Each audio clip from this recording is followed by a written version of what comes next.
Alright everyone, my name is MoMaster. Welcome back to All the Mods 10. Today we're going to get back into reconfiguring our setup just a little bit from last time. We're going to look at Laser IO basically, and we're going to set it up with Laser IO because I have a feeling it's going to work out a lot better than using those really crappy 3G connections and whatnot. So yeah, we're going to get started with that today. Yeah, I cleaned up here, so there's nothing up here anymore. I did some other work off camera, getting ready for this episode primarily. And if you want to see kind of the other work that we did, I didn't do any live streams or anything, but I did record a big old long, like 5-hour session basically. It very well could have been a live stream and probably will be a live stream in the future. But I just did a recording of it. It's called episode 5.5. It will be out this weekend. So I like to update Monday, Wednesday, or I like to upload Monday, Wednesday, Fridays for you guys for videos. And I think anything that's going to be like an outside of that, like VODs or whatnot, I think we're going to post those over the weekend. So yeah, episode 5.5, you know, kind of a, could have been a VOD, but not a VOD. Is going to go up this weekend. If you're interested in seeing any of the behind the scenes work with like Craze or immersive engineering or just the babbling of a weird guy, you know, that'll all be this weekend. But yeah, so I think today we're going to get started with some Laser IO, kind of getting into that system. And honestly, I think I might end up using this throughout the series as our primary item transport solutions. Just because it's very similar to pedestals in the way that like you can really set up just a very small network of them to do it for like a single task, basically. I was looking at like, we have Super Factory Manager or whatever. This is more like if you're programming turtles, so if you like computer craft, this is kind of more down your alley. The old factory, the Super Factory Manager, the old version that everyone really enjoyed, had a nice little GUI interface that you could interact with, like little thought bubble type things, and you know, hey, I want an if condition of this thought bubble, blah blah blah blah. Yeah, this is nothing like that anymore. This is all you're basically programming in kind of a text editor of sorts within the game. Kind of like you would a computer craft turtle. But yeah, I'm super much not going to use this mod anymore because it's super powerful if you do set it up. But it takes a little bit more technical know-how, and not that I can't do it, it's just going to take a lot more time than I'd like. I really enjoyed the GUI interface version of this in previous versions, mainly like back in like 1.7.10 and stuff. But the current version of it, not really my thing. So yeah, I would have used it, but ended up being not how I imagined it used to be. So yeah, kind of decided Laser IO might actually be the better option here. I also do have a modular router in here. I don't think Laser IO can properly do like round robining, and we do need to kind of split up our stack of Salamonic crystal we're making. And I kind of want to split up this between the distiller, the oven, and also the accumulator as well.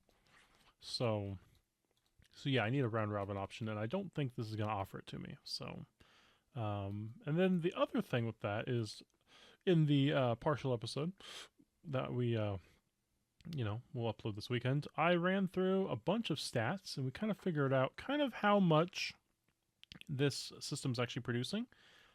It is consuming about almost 6,000 mercury flux units to produce the crystals. But in return, we're getting back like a significant amount, basically. So we're using up like 5 or 6 mercury worth of power. No, that's not right. We're making 80 mercury, and we're consuming about 40 of it to produce everything. And then we're producing in excess 20 mercury.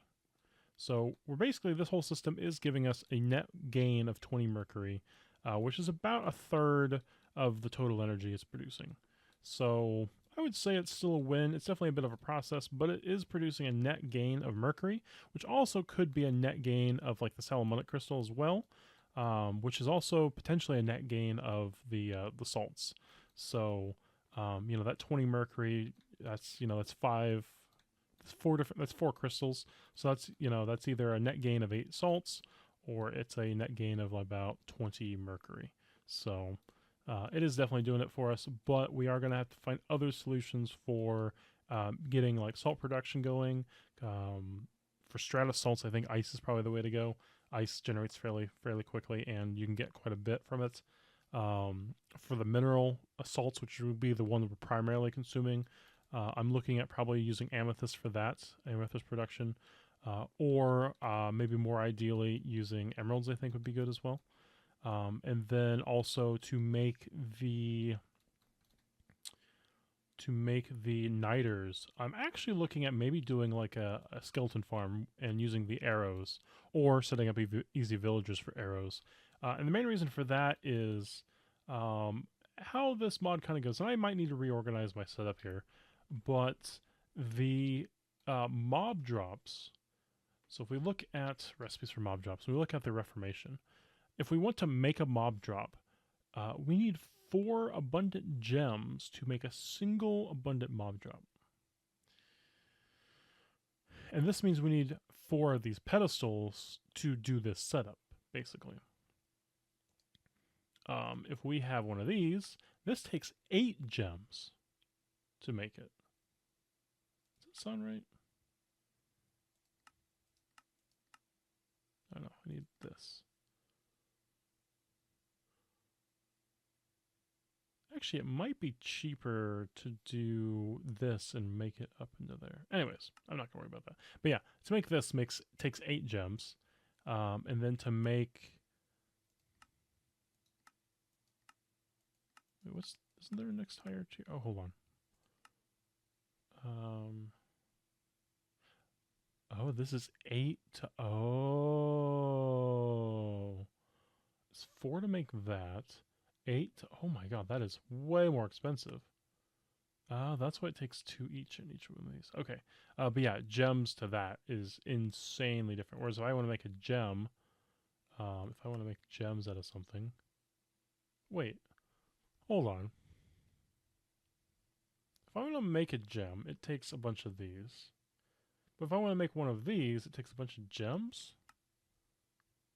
What is this? This is weird. This is a weird conversion. That's a very weird conversion if you think about it. It takes 8 drops to make a gem. But on the flip side, it takes 16 gems to make an alchemical niter. That's a very confusing recipe. Basically, they don't want you to convert gems into animal parts and vice versa, maybe? Anyways, that will be a whole nother setup for a whole nother day. But yeah, I'm definitely considering using amethyst for the gems, or emeralds ideally for the gems as well, because I think emeralds produce precious gem, whereas amethyst produces rare. So 4 amethyst makes an emerald or a diamond effectively, which is not a bad deal either. But yeah, so I want to use amethyst probably for the gems, or emeralds for the gems of the niter. And the gems convert very well into ingots or into some of these other ones. Whereas the mob drops, I think I'm going to be using arrows for the mob drops, it looks like. So it looks like that might just have its own setup there, kind of separate from everything else. But yeah, so yeah, the niters are going to be another setup entirely at some point, because we need to produce a lot of those. And then mercury, we're just going to be producing extra mercury with this. So I think keeping mercury production here is probably just fine. As we're producing excess already, it should be a plenty excess to kind of keep our whole factory running. At least I'm hoping so. So there's a little bit of inefficiencies going on here. I was doing some calculations on time. To get from an amethyst crystal down to the abundant gem crystal takes about 35 seconds. The problem is you end up with about 16 abundant gem crystals, and to convert those into the Salamonic, it takes 5 seconds per. So we're producing the crystal niter twice as fast as we're consuming it, basically. So I'm probably going to be using our existing pedestals that we have, and we've been doing our tests with. I'm probably going to use it with this system to kind of beef up our total throughput, basically, because these are our bottleneck in the chain, as well as this as well. This is also bottleneck because this is as fast as this, but we're producing it at about almost triple the speed. But even if I just double it up, I think it'll still be pretty good. So that was our bottleneck right now for speed wise. And yeah, we might just scale up the whole production side of things anyway, because we're gonna need a fair bit of stuff for this. So, and yeah, the redstone bit is another side of things as well. We'll have to look into. So, let's break that chest real quick. I don't need that. And let's backpack a lot of this other random stuff, so we can kind of get that out of my hair. Okay. All right. So yeah, some testing stuff that we did, in the other episode. So. Alrighty, so what are we thinking we need to do now? I actually want to move our whole setup kind of over here, so it's not kind of in the way of the big wall of storiness, storageness, I guess. So we have amethyst down here. I have water down here. I have the liquid fluid down there, and then I have all of our other bits up here. I might actually. I had to rearrange a few things because I forgot about the mob drop specific ones. So I think I am going to rearrange this so that this, maybe this too. Maybe I put this here, and the liquid here. And then I grab my linking card, make sure everything's linked back up.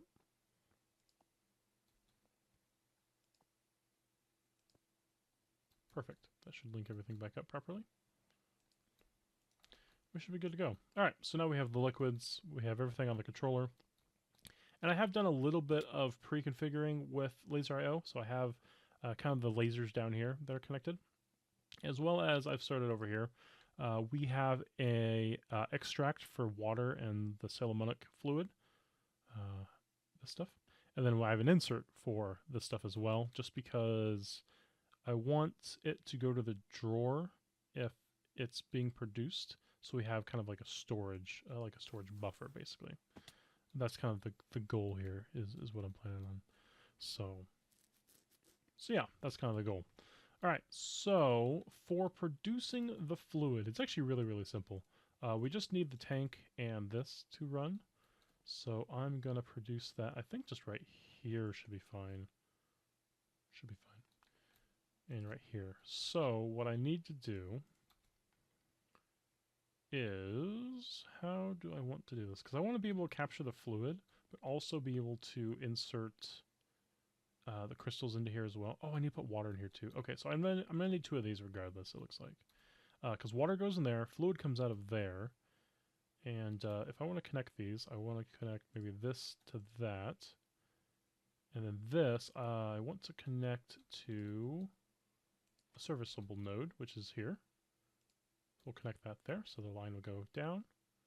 And yeah, that should be fine. Okay, so we are going to need a fluid card. So actually, I'm going to pull these filters out. I'm going to need a filter card for that and a filter card for water. 2 fluid cards are needed for this, and I'm going to need an item card. And the item card will be crystal. Okay, so I want crystal for item card. Oh, actually, yeah, that should be okay regardless. Ooh, should I do it where it's...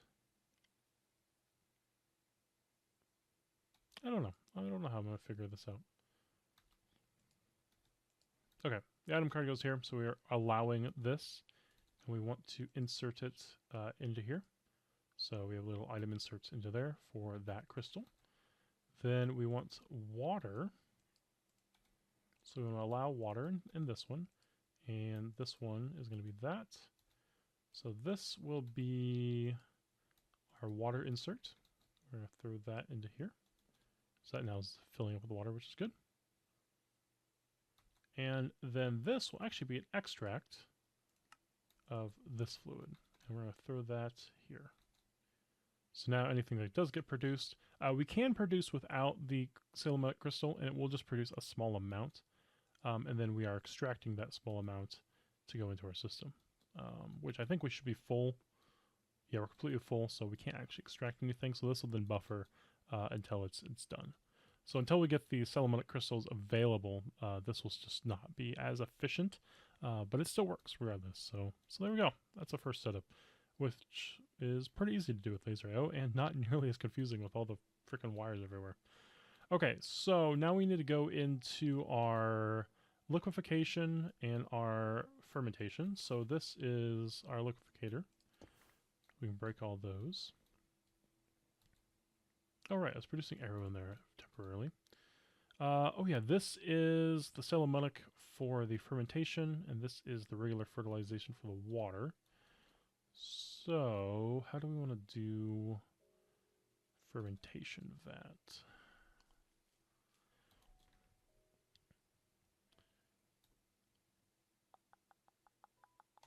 Let's break that. I guess we'll put this down here. This is going to be an interesting one because this gets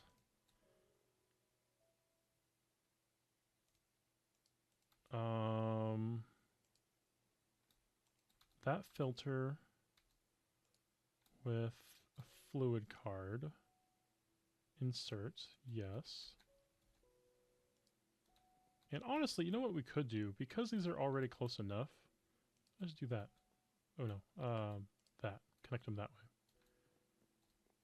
So now we have fluid in there now, which is good. Okay. So that's empty now. That has less in there than it should. Let's actually add some of these crystals in here to make this super efficient.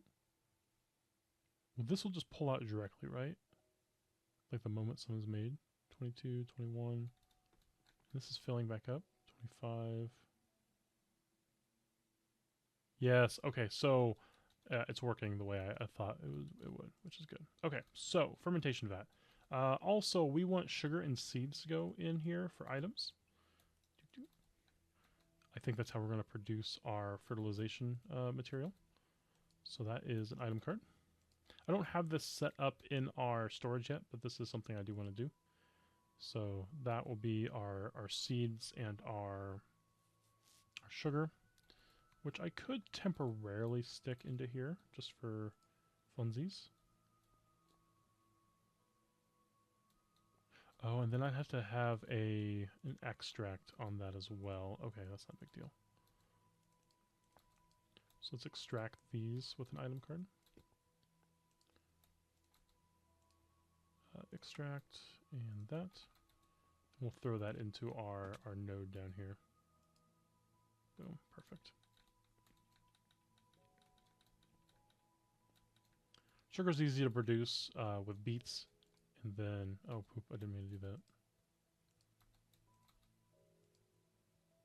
that. Okay, the rate's fairly slow. I'm not super concerned with that. And the other thing is this will need a redstone card. Now I've not really messed with, hello? Oh, that's why. I've not really messed with the redstone cards all that much. Inputs.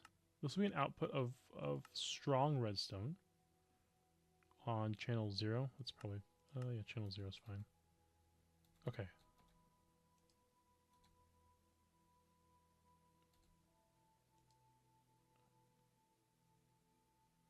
I think that's how that works. It's outputting? Extract.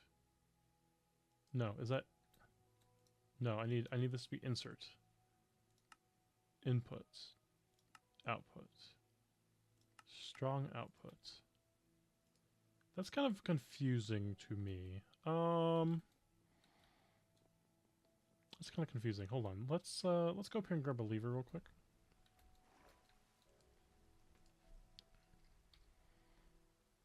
And maybe some redstone as well.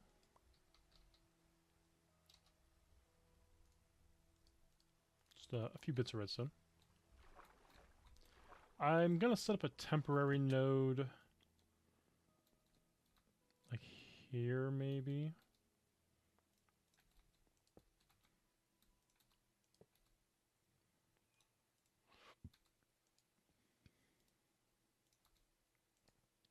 As an input. Oh, I need to connect them. Okay, it does show it working. Ah, perfect. Perfect. So that does work the way it needs to. That's beautiful. Okay. So yeah, if we close this for a period of time, what this will do is this will then produce our fertilizer. So now we need an extract card for fertilizer. So fertilizer and extract. Oh, do we need an insert item card? We probably need an insert item as well. Yep, okay.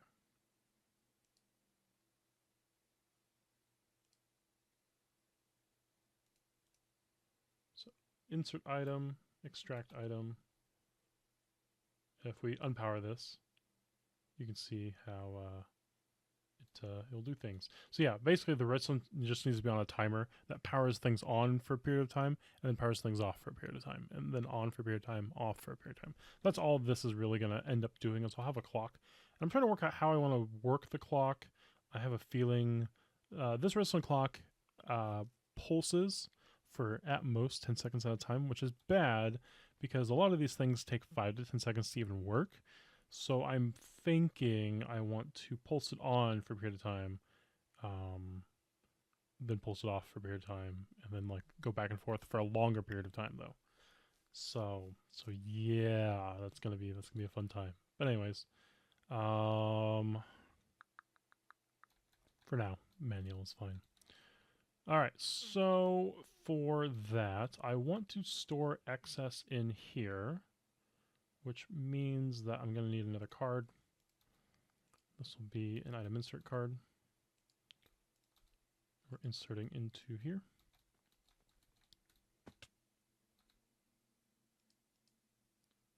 So we're an item extract and a fluid extract, so we now have one of each. So now that should retain our excess. Ooh, actually. Oopsie. Our item extract card. I'm going to need to put the fertilizer here as well.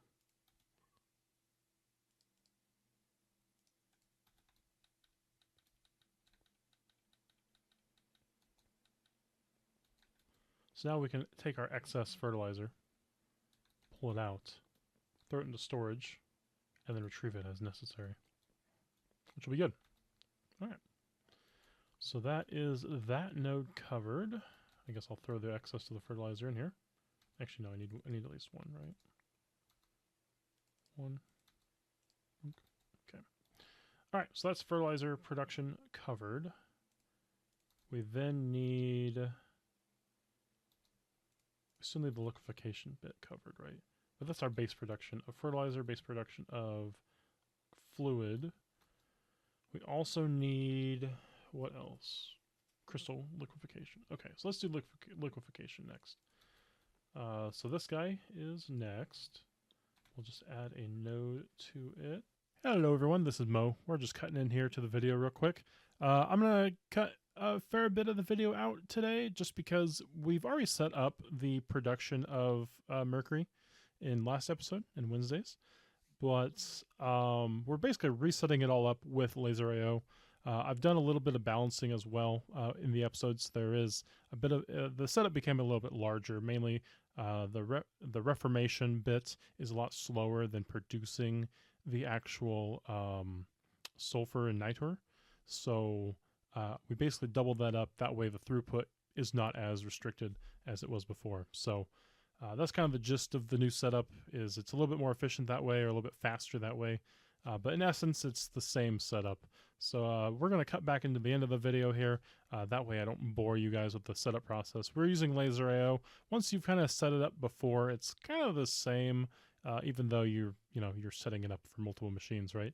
So I'm going to cut off that footage so you guys don't have to watch me fiddle around with Laser.io stuff and actually get to a point where I need to start crafting more materials as well. So yeah, that's always a fun time. A little bit of stress into my video that I didn't prepare as much as I thought I needed to prepare for. So, shoot, I guess I'll have to prepare more next time, you know? But yeah, hope you guys enjoyed the video so far, and leave comments down below if you would like to see the full unedited footage, the whole hour-long bit, or if you thought this was a better option to cut down on the video time. So yeah, sorry for the long video again, but we'll catch you guys in the next part of the video here. So we're gonna do a little transition, and we'll be kind of back towards the end of the episode. So we'll see you in a little bit.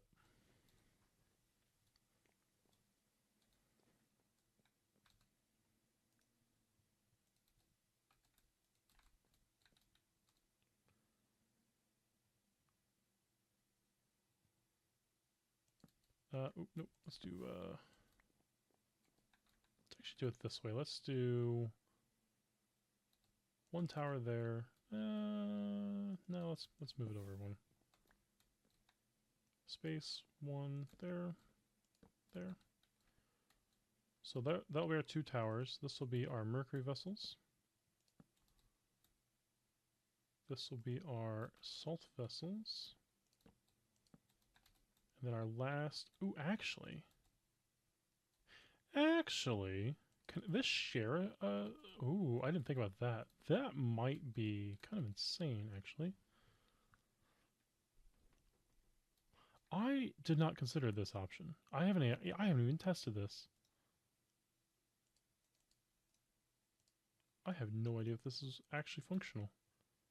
Mercury in, salts in, salt in, sulfur's in.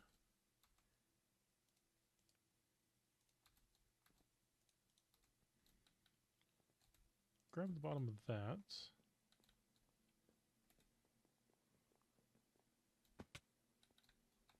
Put that maybe there.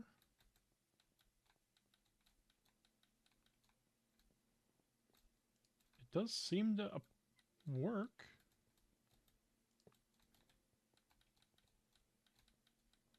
They both work. They totally can just pull out of the one. That's huge. That's absolutely huge for us. Okay, that saves me... I was going to have to try to figure out where in the world my nodes are going to have to go. But that's actually kind of huge. So how this can work is I can put one here, which covers all 3 of these. And then one node here, and then I do need another node over here. So a little sad that I am short one node. Actually not. I mean, I'm still short one node, but potentially not short one node. I could double up on this with my clock. But yeah, here's my last node there. So then I could connect this can be there, and this can go here and here. Like so. Cool. And this actually gets pretty easy here. Because there's no mercury left. Poop. Okay. Is there any mercury left at all? Negative, Captain. Mercury? Why is this not pulling mercury out? Did I not connect these properly? Oh, right. There's nothing consuming mercury outside of... I guess it's not going in there. Do I not have an insert for mercury there? I have an extract. I don't have an insert. That's why. That's fine. For now, that actually worked out fine. Okay, so we need a double insert for mercury.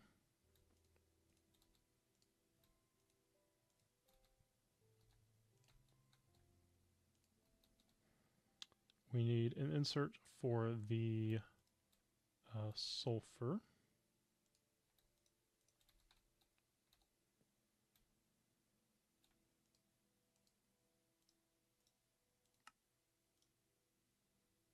Down.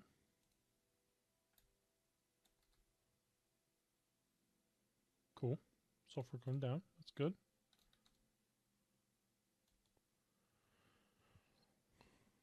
And then we need the salt from here. We need a double card for that. Sadly, I only have one doohickey for it right now.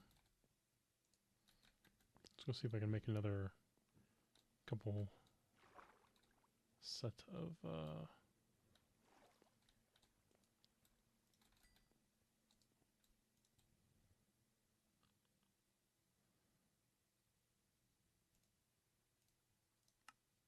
ooh, just barely.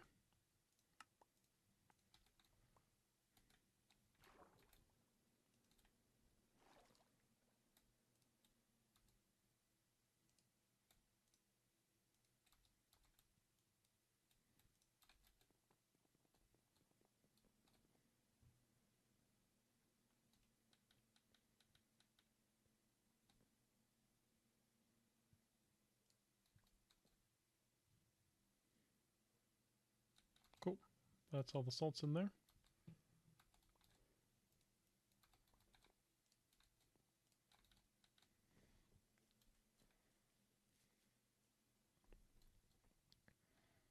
Okay, so I want to make a insert for mercury and salt here. So the salt there and the mercury as well. So item card, we want to insert that and honestly this is probably fine as well. Nah, maybe not. But yeah, those three for sure, that's fine. And then extract available. Freaking hate the fact that it goes in here. I want to be able to extract salt. Cool. So that just allows it to buffer up inside the system, which is probably just fine. So it will take a little bit to get this running properly. I will have to be using Amethyst, I think, just to get the system saturated, basically. I'm not worried about that though, because like that's not a permanent issue. That's just getting it started basically. And I think everything else is pretty much set. We just need to get the redstone control bit going. And oh yeah, and then where the Salamonic crystals go. Are these set up? No, those are not set up yet. Do I even have any of these Sal crystal left? Have I consumed them all? I have not. Okay, so now the last bit is to extract cards for this. Extract. Extract.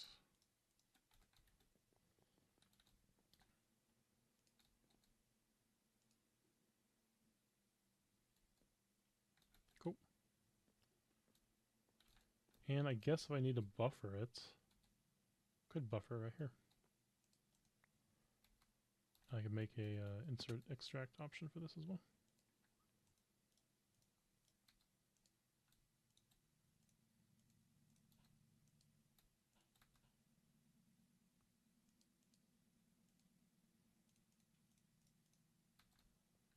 Cool.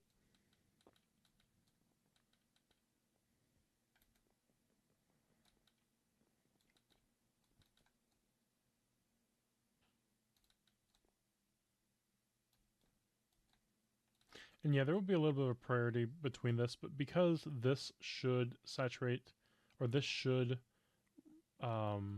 be necessary, like with everything running at full capacity, like for example, this is ready finally. I'll set this up as well. But yeah, with everything running at full capacity, these will self-saturate just fine. Like they'll equalize. It will fill up one before the other, which is fine.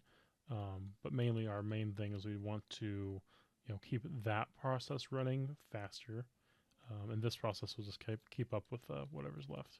So I'm not super concerned with any of those. Why is this not pulling my salt out? Did I not tell it to pull the salt out?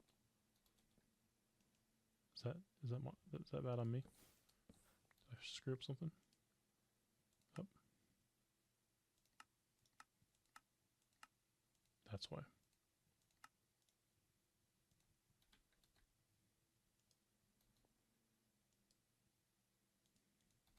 Okay.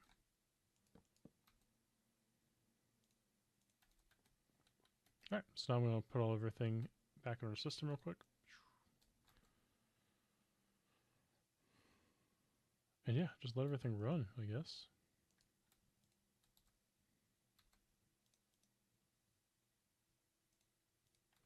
Alright, everyone, thank you for staying for this stupidly long episode again. Obviously, it looks hell of a lot cleaner than it did before. Let's actually change this spell to be a projectile real quick. And then we're going to break that, and break that. And remake that into a touch. But yeah, this looks, I would say this looks a lot cleaner than it did before, which was our entire goal. And we've made this whole process a little bit better. The last bit will literally just be making a timer that will flip these on and off. I still got to work out how that's going to work because it's not super set in stone yet. And the item speed, I'm not super worried about the item speed portion of this, just because these will be on and off on a probably a 40-second interval. So I'm gonna turn these both on and that on, I guess. And then that should kind of get everything kind of flowing finally. So yeah, yeah. Redstone's really the last bit here to get rolling, and we should be good to go. So thank you all for stopping by, hanging out. We'll see you in the next one. I think the next one we're gonna maybe do some salt production. Start growing and start automating things for the salt production. And the main reason for doing the salts next, I think, is because I want to get into probably mass producing sulfurs for all the different sulfur types. So yeah, I think we're gonna start getting to kind of the auto production of sulfurs, and the goal is we're gonna fill up our little storage. I'm not gonna put any additional storage increases on any of the drawers. I think I'm just gonna say let's get up to was it 512 in each slot basically of the storage drawer. And then yeah, we're just gonna try to do a bunch of conversion stuff. So really, what it's gonna amount to is we're gonna be making a lot of the Reformation pedestals. So really, I guess in the next few days of me doing this over the weekend, my goal is just gonna be grinding out lots and lots of material so we can make a lot of these pedestals. Because each pedestal takes gold, copper. There's iron, so the starter pedestal's iron, the middle pedestal's copper, the one with the little blue dot on it right now, and the gold pedestal's gold. But the gold one needs diamond as well. So there's a lot of materials we need to either A, go mining for, or B, realistically, we'll just convert everything. So yeah, we're definitely going to be needing to make a whole new setup, and I need to make a whole new setup that can just be for an as needed basis as we're getting into the automation process of everything. So yeah, I think we're gonna start getting into more of the automating stuff, and I think I'm gonna start streaming as well. Let me see. Today is Friday. I might stream. I might start streaming today. I don't know. If I'm gonna have to do a lot of legwork on this, I'm gonna start streaming just because that's content that it's not making to YouTube, because it's kind of not as fun as a well organized, or not well, but maybe more organized YouTube video. But yeah, I think we're gonna try to get some more of this automation stuff done. So we'll see you in the next one. Have a good day. Have a good night. Have a good afternoon. Bye.